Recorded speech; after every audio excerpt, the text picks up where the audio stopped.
महराज के साथ खड़ी है। खुदा न करे अगर हार भी जाए, खुदा न करे हार भी जाए, लेकिन महराज जीता है।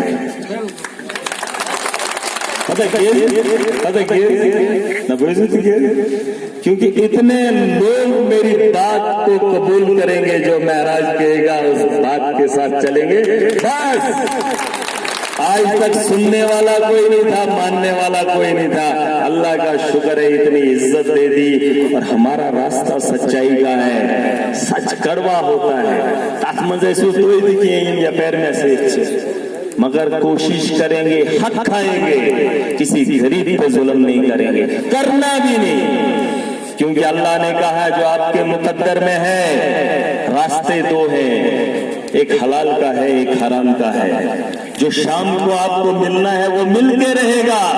तो इसे सुन मेरे तिथि पास में पैसा उतना ही मिलेगा शाम को जितना उसको मुकद्दर में है।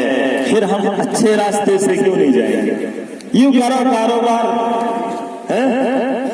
रेड लागो, बेकियां करो, बाग बनाओ, सब्जी लागो, अनार से बना उतर गया सहारा संतरे मैंने दे लागो, जरूरी से कहें सुन है ना, मगर अपना हक छोड़ेंगे नहीं। इस बात से भी महराज को एतराज नहीं, जो अपना हक नहीं ले सकता उसको जीने का भी हक नहीं है। और एक छोटा सा वाक्य बता दूं, एक छोटा सा वाक्य बता दूं। बहुत सारे कृष्ण इस इलेक्शन में हो गए क्या लीडर नोट पकाए क्षमत में अच्छे हकन गरीब महंगी थे मजू मत मांग सकता है ना योट मन से पाकन से बीजेपी वाले से कांग्रेस वाले से सारी कारजदार मडारन है बनो के कुंदो में लागन थानस। इस गर्ज से, इस नियत से कुंदो में बचाए थानस ना देखिए क्यों हम अच्छा नहीं मन गया। मगर कल एक लड़के ने, एक नौजवान ने हिम्मत दिखाई और महराज उसको सलाम करता है। पता है क्या किया?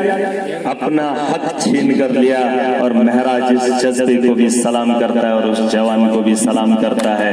ये कल की बात है, शायद कल की बात है। सुरूरी साहब वहां से आ रहे थे, उसके साथ उसके फंटर लोग थे। एक शख्स ऐसा था, उसमें उसने कभी किसी से पैसा या किसी काम से उसके पास पैसा रह गया था, किसी गरीब का, मेरे जैसे साथी का। और उस लड़के ने गाड़ी के सामने बैठकर सुरूरी साहब को कहा पहले नीचे उतरिए। पूछा क्यों, क्या बात है? कहा कि मेरा कर्जदार आपके साथ है। तो उसे नीचे उतारा। सुरूरी साहब ने कहा मैं दे दूंगा। कहा आपकी जरूरत नहीं है, जिसके पास मेरा पैसा है वो अभी का अभी लौटा दे। और पैसा ले लिया, वसूली कर गया। 15,000 की बात है, मैं कहता हूं 1 रुपया ना छोड़े हम। और ऐसे जज्बे, यही तो फौज है कि हम किसी को अपना हक खाने नहीं देंगे। और कान पकड़ने से, माफी मांगने से या दोबारा मुसलमान बनने से उनको लगता है अब हमारे हो जाएंगे, मुश्किल है। क्योंकि अभी उनकी रगों में जो खून है अभी उसे भी साफ करना बहुत जरूरी है। डायलिसिस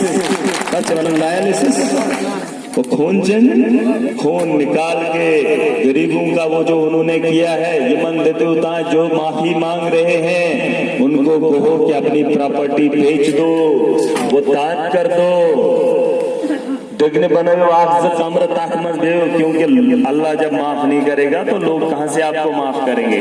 क्योंकि अल्लाह माफ करने वाला अपना हक छोड़ेगा, लेकिन गरीब का खाया हुआ वो भी माफ नहीं करेगा।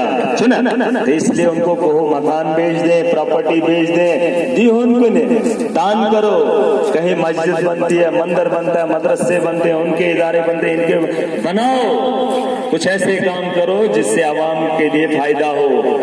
मगर मैं भी मांगने से, कान राटने से थोड़े दिन होता है। तुम्हारी नसों में अभी गरीब का खून है, जिसको साफ करने का काम महराज आने वाले वक्त में करेगा।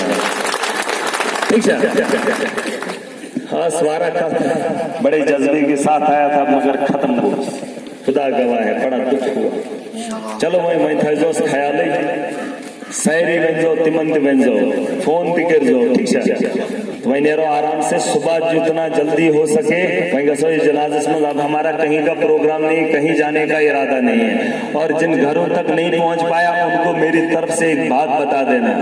बहुत सारे घर मुझे ऐतराज कर रहे हैं कि मन वेन्यू तो 10 तारीख ताई मजबूशन के पहुंचन वेरे नेशन तो कायम गए तिमन वेंजो क्योंकि 5 साल आपको महराज मिलेगा, क्योंकि यहाँ इलाके के लोग महराज को गलियों में पाते हैं, दफ्तरों में पाते हैं। फिर ये वो बात कैसे भूल जाते हैं कि अगर हम महराज को वोट देंगे वहाँ हमारा काम नहीं करेगा। और एक चीज और, यहाँ मुखालिफिन भी हैं, कुछ कांग्रेस के लोग हैं, कुछ भाजपा के लोग हैं, होते हैं शहरी के दिन माई से शहरी में ये मुखालिफिन